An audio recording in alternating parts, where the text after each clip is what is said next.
The comeback kids, the Twins, erase a 6-run deficit in the 8th and ninth innings, beat the Royals 7-6, sweep the Royals, and improve to 9 games above 500. So much to talk about on today's episode of Locked On Twins. You are Locked On Twins, your daily Minnesota Twins podcast. Part of the Locked On Podcast Network, your team every day.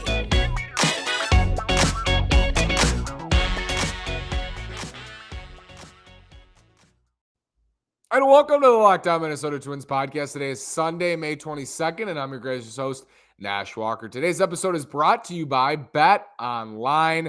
Bet Online has you covered this season with more props, odds, and lines than ever before.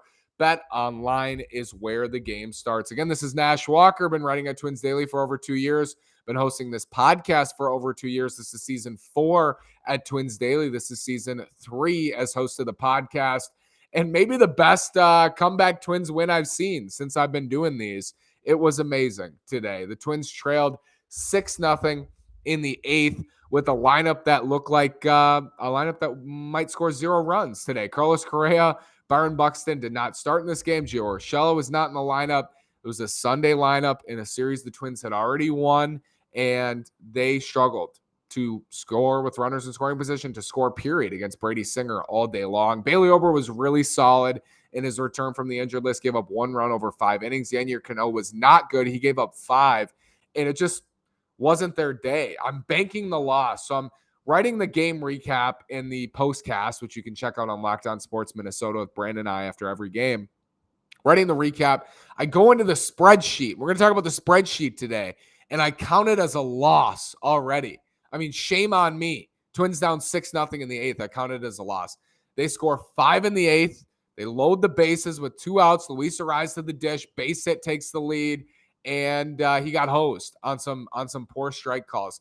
The key to me in this inning for the Twins in the 8th was, of course, the big hits. Max Kepler, Carlos Correa, big walk. Gilberto Celestino, awesome walk. Great plate appearances.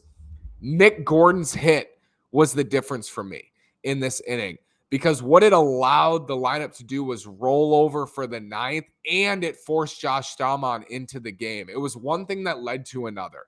One big walk, one big hit, single. Kyle Garlick hits a 2-run home run that kind of busted this thing and got them within 1. It was special to watch. Just the line was moving. You hear about this. Move the line.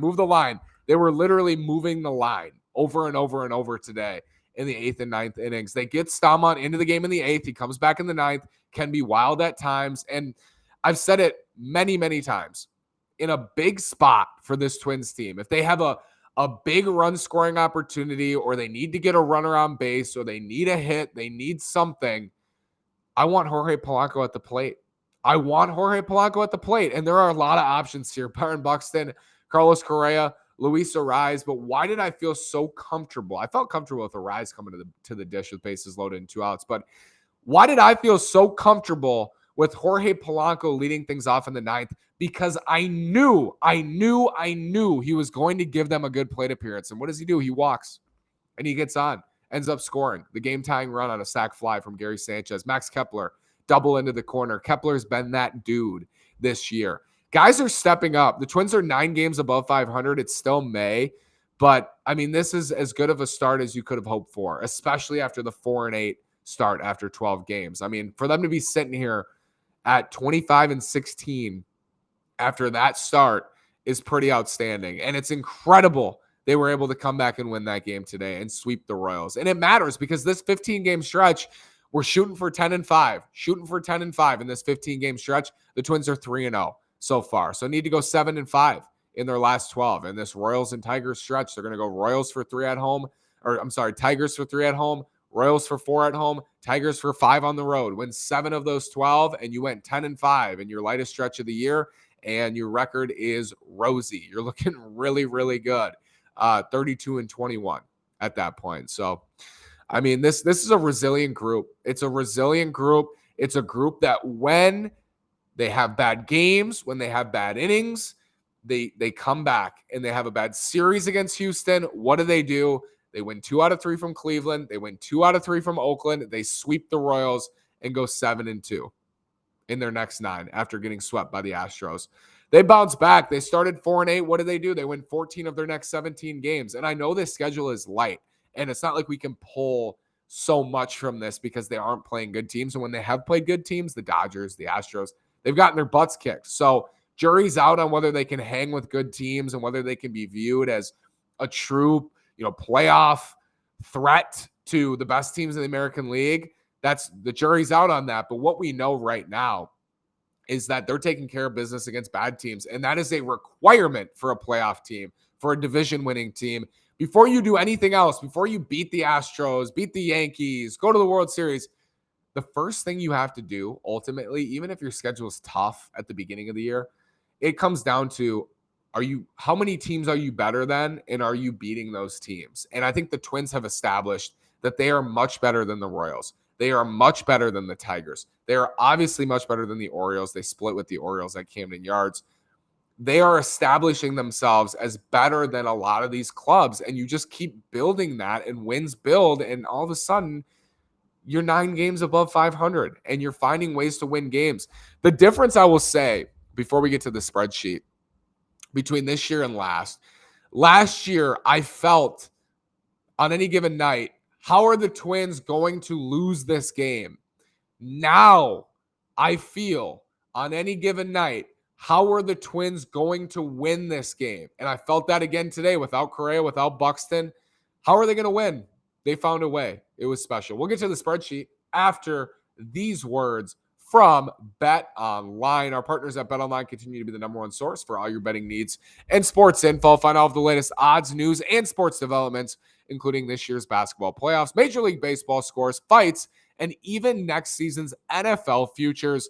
Bet Online is your continued source for all your sporting wager information, from live betting to playoffs, esports, and more. Head to the website today or use your mobile device to learn more about the trends in action. Bet Online is where the game starts. Again, Bet Online, the number one source for all your betting needs and sports info. Find all of the latest odds, news, and sports developments, including this year's basketball playoffs, Major League Baseball scores, fights, and again, even next season's NFL futures. If you want to go bet the Vikings for next year, go to betonline.net. Thank you for making Locked On Twins your first listen. For your next listen, check out the Locked On Now podcast, recaps of MLB games with analysis from our local experts, taking fans through the season like no other network, free and available wherever you get your podcasts. I want to get to Jhoan Duran. Bailey Ober was very good today, and the Twins offense, I mean, what more can you say at this point about what they're doing? But it's spreadsheet time. For those watching on YouTube, you can see the spreadsheet. If you're not watching on YouTube, that's okay. If this is your first time with the spreadsheet, this is a spreadsheet I made before the season, predicting every series for the Twins, and every series and all months and all the games lead to a 90-win season in my prediction. So my projections have the Twins winning 90 games. Why 90, Nash? Well, I think 90 is going to get you into the playoffs, and now I think 90 is going to win you the American League Central. The Twins are 3 games ahead of my projection system. I had the Royals actually taking 2 out of 3 at Kauffman. The Twins swept. So they gained 2 games there, and they came in a game up because they had gone on that 14 out of 17 stretch. I have them taking 2 out of 3 from Detroit. I have them taking 3 out of 4 from Kansas City. So I have them going 5-2 at home this week and then losing 3 out of 5 to Detroit. So I have the Twins winning 7 games and losing 5. And what did I say? 7-5, right? 7-5. That's the goal. That was the goal, 10-5. And if they go 7-5 over these next 3 series, they'll have reached that goal, and they will be in a great spot at 32-21, 11 games above 500, going into a difficult stretch. And you just have to kind of tread water against the difficult teams. Like on the road, you play the Blue Jays, you got the Yankees coming up, you got the Rays. Just don't get swept in those series. Like, find a way to win a series or 2 during that stretch. Even if you don't, like losing 2 out of 3, if you're 11 games above 500 is not going to kill you. You get out of that stretch, maybe 7 or 8 games above 500, and you got through the American League East gauntlet. And the Twins beat Tampa Bay in Tampa 2 out of 3. So you can view that as an opportunity. You can view it as an opportunity to prove that you're legit. So far, they haven't really done that against good teams outside of Tampa Bay. Mentioned whooped by the Astros and the Dodgers. Jhoan Duran closed this game today. He's just a joy to watch, isn't he? I could talk about Jhoan Duran all day long. The stuff, the poise, the command, it's all there for him. And he was tremendous in the ninth inning. He has everything you're looking for from a future lockdown closer. And he's everything to them right now in the bullpen. Like, he's their fireman. He is their multi-inning weapon. He is their closer. He does everything for this bullpen right now. He's a Swiss Army knife. And it would be hard to imagine where they'd be at without him, frankly, in the back of that bullpen. I keep thinking, I know there's been a lot of discussion lately about Chris Paddack and Tommy John, because he underwent Tommy John for the second time. It sucks. I thought Chris Paddack was going to settle in to the middle of this rotation. I think if the Twins do not make a move for a high leverage reliever at the deadline or before the deadline, they are going to eventually miss Taylor Rogers in the bullpen. I've always liked Taylor Rogers. If you've been listening to this podcast for a while, you know I've always liked Taylor Rogers and what he brings to the Twins bullpen. And it would be really nice to have him right now. That trade, I think my reaction to that trade was maybe skeptical, wondering, what they saw in Paddack. I know he wasn't the pitcher we saw on the surface, but he did have the UCL injury last year down the stretch. There was considerable risk there. Emilio Pagan's been fine on the surface, but you see what Rogers is doing in San Diego. I knew he would do well there. I think he, in the NL West, benefits him to see a lot more left-handed hitters and good left-handed hitters in the NL West than good right-handed hitters in the American League Central and the American League. You look at the Dodgers with Freddie Freeman and Max Muncy and all those guys. They have a lot of left-handed hitters. The Giants, Crawford, Belt, better spots for him in the NL West than there is against Luis Robert and Jose Abreu and Tim Anderson and Framil Reyes and Jose Ramirez. All these good, right-handed. Jose Ramirez is a switch hitter, but a lot of good right-handed hitters in the American League Central. So, and he was great for the Twins. He really was. He navigated that and got big outs all the time for the Twins. He was awesome. And again, if they don't go get a good high leverage reliever, they're going to miss Taylor Rogers eventually. Maybe they haven't to this point because the bullpen's holding on, but all it takes is, a 10-day IL stint for Jhoan Duran or Emilio Pagan finally, his numbers catching up to him and the home runs coming and all those things happening. And all of a sudden it's going to be, we miss Taylor Rogers. I'm not saying that trade was a fail. I'm just saying they put themselves in a position to be criticized with that trade right now because Taylor Rogers is killing it in San Diego. And I think the Twins are lacking. I've said it all year. They're lacking another late high leverage bullpen arm. And before Rogers was traded, I said, I think the Twins bullpen can be very good this year. I still think the Twins bullpen can be very good this year, but they're kind of walking a tightrope in some areas. I wrote a fun piece at Twins Daily, 3 trade targets for the Twins. Let's talk about it after this word from Built Bar. I love brownies, but you know what I love more? Brownie batter. Sometimes I eat half the batter just while I'm making the brownies. Imagine if you could lick that brownie spatula clean and get some protein in. You're in luck because Built has a new creation, and this one is better than ever. The Brownie Batter Puff, you heard me right. The Puff takes protein bars to a whole new level, and they're available right now on Built.com. Built Bars are not just delicious. Built Bars are healthy. All Built Bars are covered in 100% real chocolate, and they're soft and easy to chew. Go to Built.com to get Brownie Batter Puffs and more Built Bar selections. Now go to Built.com. Use promo code LOCKED15 and get 15% off your order. Use promo code LOCKED15, that's LOCKED15, for 15% off at Built.com. Wrote an article at Twins Daily, 3 trade targets to watch. I think what I want to pull from this for today's episode and talk about is the biggest needs on this Twins roster.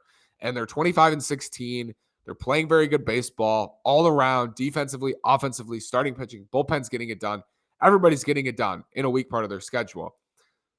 Flaws, holes can easily show themselves, and they will over a 162-game season, especially when you start to play good teams. And I know the Twins still have 12 games against the Royals and Tigers right now, but very soon it's going to happen very fast. They'll be playing tough teams, and they're going to need to get tough outs, and they're going to need good starts from more than just Joe Ryan and more than just Sonny Gray. They're going to need Sonny Gray to go deeper into games and pitch well like he did against Oakland. They're going to need more during that stretch, and they're going to need more if they're going to go to the playoffs this year. If the Twins legitimately go to the playoffs, which every single day, I mean, it's May, but it feels like it's a possibility that they'll have a chance to do that. I think they'll definitely have a chance to go to the playoffs this year to take advantage of a great start. And we're 25% of the way through the season, but the Twins have put themselves in a position where if they don't make the playoffs, it's because something went wrong. Something must have gone wrong down the stretch. The outcome that the Twins are a 500 team all year and they missed the playoffs, just missed the playoffs. That's out the window. You're 9 games above 500. There has to be a collapse of some sort for you to not be an above 500 team this year. And they're going to need supplementation at the deadline. You've learned your lesson. 2019, they didn't get a frontline starter. They lost Michael Pineda to suspension, and all of a sudden, Randy Dobnak starting game 2 at Yankee Stadium. You can't have that happen this year. If you are legitimately a playoff contender at the trade deadline, you need to go get another frontline starter. And we say it every year. I say it every year. I said it in the offseason. They missed on a frontline starter. They got Sonny Gray, who I think is a frontline starter when he's right. I think Sonny Gray is a solid number 2. I will stick by that. I think you're going to see that this year. And honestly, right now, I think he's got a 3.30 ERA or something, which to me, is a borderline number 2 starter.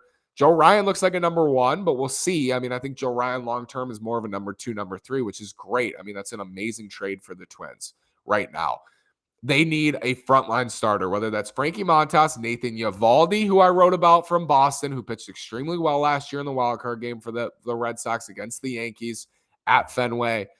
You need one more high octane frontline starter. When I say high octane, the reason I like Nathan Eovaldi is because he throws 98. If you know me, you know I love velocity because I think you don't need velocity. Look at Joe Ryan. I love Joe Ryan. Love the way he pitches. You don't need velocity, but damn, it's nice to have, isn't it? It's really nice to be able to reach back and just go to that 98-mile-an-hour fastball if you're Nathan Eovaldi. He also led the American League in FIP last year, has not been very good this year. I believe he was better today, but he is an impending free agent. Frankie Montas, a year and a half left he'll have at the deadline of team control. I think you need a frontline starter. I think you need another high-leverage reliever. And the offense has been a strength. The offense entering, I think, Saturday's game or today, it's still there. It's a top 5 offense by OPS plus in all of baseball. It's there with the Yankees, the Dodgers, the Rays. It's right up there. The Angels. The Twins are a top 5 offense by OPS plus right now, which is adjusted to the league. OPS adjusted to the league. But you look at the Astros in 2019 are a great example. They had Justin Verlander and Garrett Cole at the top of the rotation. What did they do? They didn't settle. They went out and got Zach Greinke, who had a 2.90 ERA for Arizona at that point. It wasn't the Zach Greinke we're seeing now who's throwing 85, but they went out and got Zach Greinke, another frontline starter to pair with Garrett Cole and Justin Verlander, and they made it to the World Series and lost. But, I mean, making it to the World Series would be a hell of an outcome for the Twins this year. In order to do that, I think they'll need to add another bat. It could be Alex Kirilloff, but you don't have as much faith in him. I wrote about Josh Bell from Washington, who I really, really like. CJ Cron mentioned, not in my article, but I CJ Cron makes sense to bring back too. Another big bat for the middle of the lineup would be very helpful. I think a switch hitter like Josh Bell or Anthony Santander from Baltimore would be helpful. You can lengthen out this lineup and make it a real strength. And if the Twins get to the playoffs and Buxton and Correa are healthy, you got to bring the cavalry. Another guy I've always loved as a player is JD Martinez. And if you had Correa, Buxton, Martinez, who's an impending free agent, if the Red Sox continue to struggle, and a Martinez Eovaldi package, I'm just starting to think in May. And it's fun to think. It's fun to throw these things out there. I hope the Twins continue to help me come up with these ideas by winning ball games. Thank you for making Locked On Twins your first listen. Now make your second listen Locked On MLB, hosted by our friend Paul Francis Sullivan. Sully is the best. Please call him Sully. He brings his unique perspective on the major leagues past and present. It's free and available wherever you get your podcast. Like, subscribe, comment. Let me know what you think. Twins are 25-16, and now they have the Tigers for 3, the Royals for 4, all 7 games at home, and then at Detroit for 5. It's time to make hay. Let's continue. Go Twins.